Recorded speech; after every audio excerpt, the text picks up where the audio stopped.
Não tendo os homens podido curar a morte, a miséria, a ignorância, acharam de bom aviso, para se tornarem felizes, não pensar nisso. Blaise Pascal. Não pensar, tentar de todas as maneiras ludibriar a realidade que está diante dos nossos olhos é um mecanismo muito comum para fugir dos problemas e assim, numa aparente e falsa tranquilidade, se acreditar feliz. Nos esforçamos para não lembrar que os nossos exames de sangue e que a nossa saúde não está ruim. Colocamos muita energia em fingir que os nossos relacionamentos estão ótimos, quando na verdade temos diversos conflitos não resolvidos. Esperamos passar o tempo, achando que o tempo resolve por si só os problemas que precisariam de um confronto e revisão de atitudes. Muitas vezes, falamos frases de efeito. Tudo vai ficar bem. A felicidade é logo ali. Mas tudo isso parece que cai por terra quando nos deparamos com a leitura de algumas páginas do livro Os Pensamentos de Blaise Pascal, grande filósofo francês do século XVII. Pascal consegue o feito de ser pessimista a tal ponto que gera esperança. Pessimista em relação à perfeição humana, mas ao mesmo tempo gera com a sua ironia um certo realismo que nos ajuda a não nos levarmos tão a sério. Quanto mais conheço as pessoas, mais gosto do meu cão. Pascal nasceu em Auvergne, no centro da França, em 1623. Desde cedo aprendeu a ver o copo da vida como meio cheio. Sua mãe morreu quando ele tinha 3 anos, teve poucos amigos, era corcunda, ficou boa parte da vida doente. Sua genialidade foi notada logo cedo. Aos 12 anos, já havia entendido sozinho as 32 proposições de Euclides, porque o pai, para fazê-lo aprender latim e grego, havia escondido os livros de matemática. Era um verdadeiro autodidata. Aos 18, inventou uma máquina calculadora e confirmou as descobertas de Torricelli. Por causa do trabalho excessivo, ficou com a saúde debilitada. Aos 36 anos, a saúde fraca o forçou a abandonar planos de exploração científica e levou a escrever uma brilhante, intensa e pessimista série de aforismos em defesa do cristianismo que se tornou conhecida como Pensées, livro pelo qual ele é conhecido e reverenciado hoje. Ele queria com o seu livro levar as pessoas a crer em Deus e para isso Pascal acreditava que a melhor maneira era evocar que nessa vida terrestre só temos amargores. As alegrias passageiras encobrem os males eternos que elas próprias causam.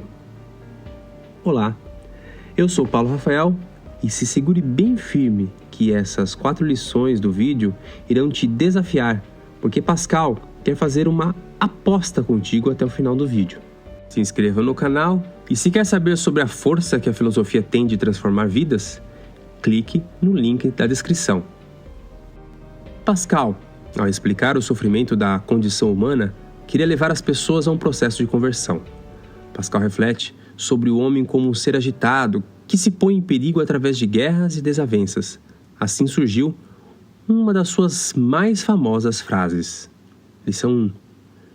Repeti com frequência que toda a infelicidade dos homens provém de uma só coisa: de não saber ficar quieto num quarto. Um homem que possui bens suficientes para viver, se soubesse ficar em casa com prazer, não sairia para ir pelo mar ou ao banco de uma praça, não se pagaria tão caro por uma patente no exército, a não ser que se achasse insuportável não sair da cidade. Já parou para pensar quantas brigas são frutos de insatisfação pessoal? Quantas vezes não suportamos ficar em silêncio no nosso quarto olhando para dentro de si, ao invés de olhar as fotos das pessoas nas redes sociais? Essa frase deveria estar escrita em todas as cidades. Você é infeliz porque não fica quieto em silêncio no seu quarto. Pascal viveu num período forte de racionalismo e teve grandes embates com outro filósofo famoso da sua época, René Descartes. Para ele, Descartes exagerou o fator intelectivo, negligenciou o fator afetivo, dizendo que o método geométrico só funcionava para ciências exatas, mas não para ciências humanas, que é o coração, a fonte dos conhecimentos. Lição 2. A grandeza do homem é tão visível que ela se extrai até mesmo de sua miséria, pois aquilo que é natureza nos animais, chamamos miséria no homem. E por aí reconhecemos que, sendo a sua natureza hoje semelhante à dos animais, ele está decaído de uma natureza melhor que lhe era própria anteriormente. Isso ocorre porque a contradição está, antes de mais nada, presente na nossa própria natureza. Existe em nós uma grandeza que deriva de nossa origem divina e do destino que a criatura deve cumprir, retornando-se ao seu Criador. Para Pascal, existe em nós a miséria proveniente do pecado original, pela qual a criatura preferiu afirmar sua soberba à harmonia que deveria caracterizar a relação entre o homem e Deus. Isso caracteriza bem a nossa condição de grandeza e miséria. Pascal é muito conhecido como matemático, mas, após o longo período dedicado às ciências exatas, ele fez a experiência de conversão que mudou completamente a sua obra e, a partir desse momento, tornou-se apologeta católico.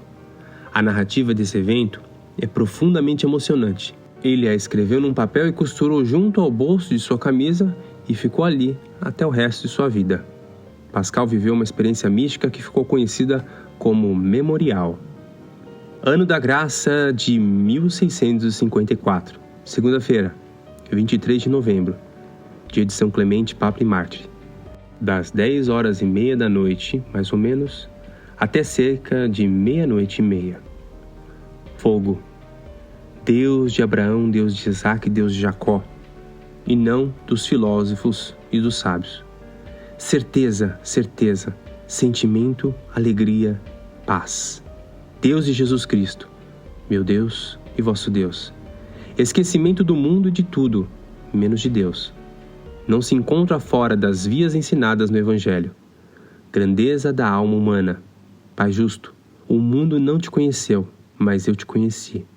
Alegria, alegria, alegria, lágrimas de alegria. Eu me separei dele.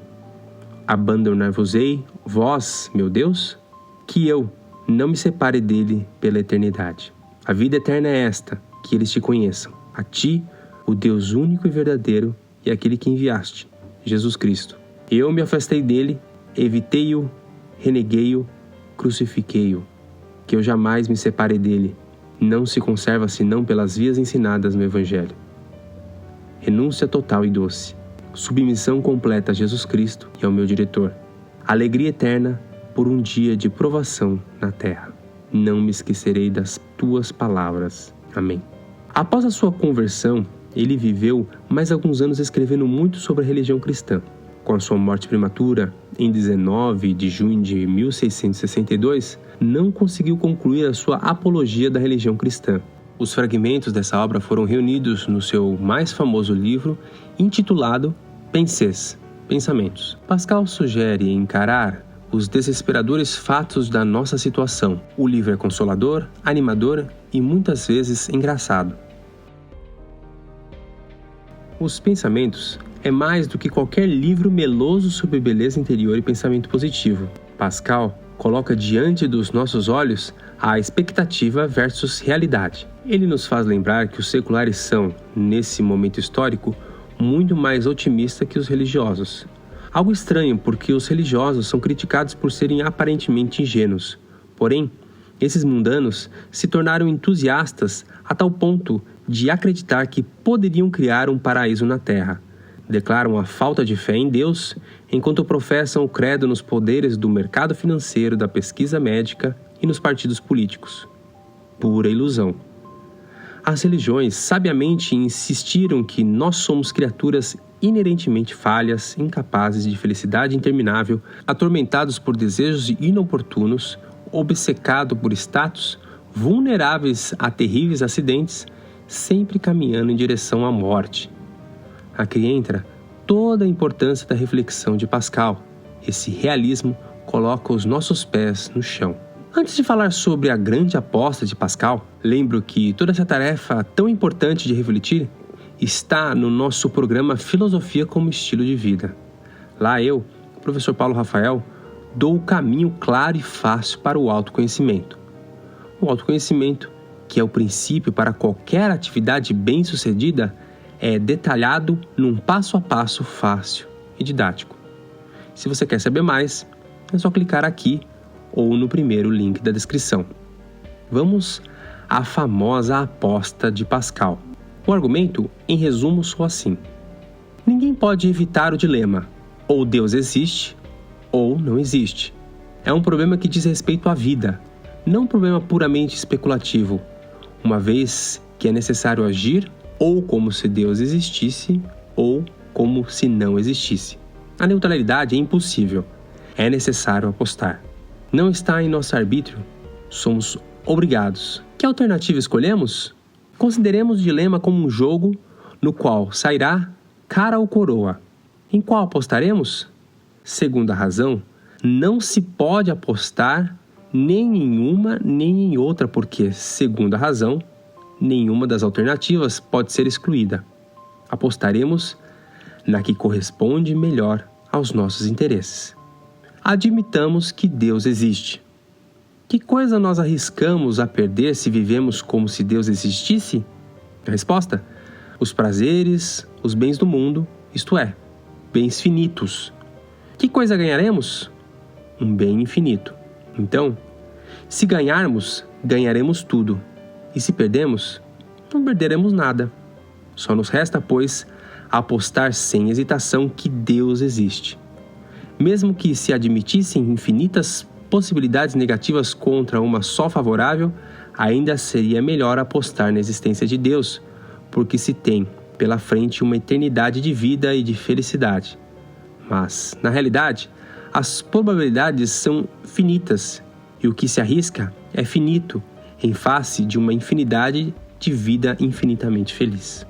Para Pascal, a aposta se encerra aqui, pois, quando se trata do infinito e quando não existe infinidade de possibilidades de perda contra os ganhos, não há igualdade. Convém dar todos os bens deste mundo pela vida eterna. E aí, qual é a sua aposta? Escreva nos comentários e comente o que você achou da aposta de Pascal. Nos siga no Instagram para mais conteúdos. Um abraço e até breve.